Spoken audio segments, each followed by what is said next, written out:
Joined today by the wonderful Sarah Wotton. Sarah, thanks for joining me. Thanks for having me.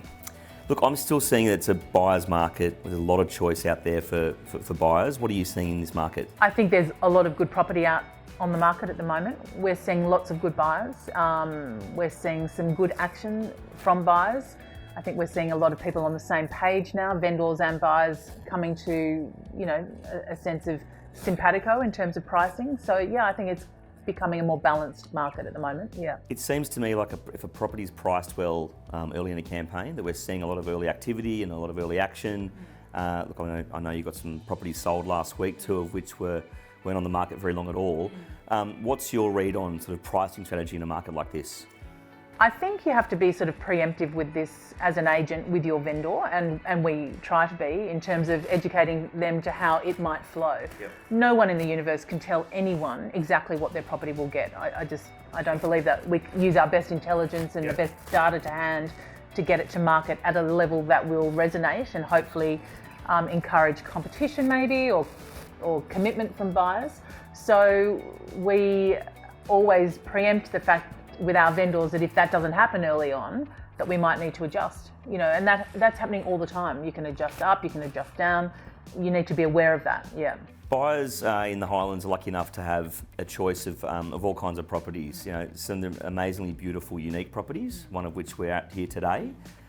What's the conversation with both buyers and sellers when a property is extremely unique, often comes at a higher price tag, and may take a bit longer to find that buyer match? I think the people that hold this property, so the current vendors, I'm not saying in this instance, but yes, in this instance, are always very aware of how special their property is and that they are holding a jewel that might not fall into, common hands easily, because it is something that is a little bit niche and special and has a very strong but not deep market for it. So we all have an awareness of that. That buyer could come along on day one, but conversely could come along after 5 months. And the price doesn't get as affected in these instances, in my opinion. Just a slightly longer days on market. Yeah, that's right. I think the properties of a certain ilk, when they are unusual and iconic, tend to hold well in any market, yeah. Staying on price, look, we're almost at the winter period here in the Southern Highlands. What do you see in terms of price activity over the next few months? So are we going to reach a period where the gaps decrease between buyers and sellers? I think so. I think a lot of buyers are sort of feeling that we have maybe reached the bottom of the market and they don't want to miss the incline. You obviously only know that retrospectively, but there seems to be a little bit more urgency and commitment from some buyers to actually get in and act before the rise might happen again. I think there's enough data that's occurred in the last few months for both parties to be on more or less the same page. So we've got less of that inertia that we had when the market went down. And look, who are the buyers that you're talking to? Obviously the wave of people out of Sydney is somewhat slowed up, but they're certainly still there. I mean, who are the buyers that you're talking to each week? There's a really strong number of people still coming down in retirement from Sydney, people who want to set down their final roots here and join the community and live their best life in this part of the world. So that's still a very strong pull.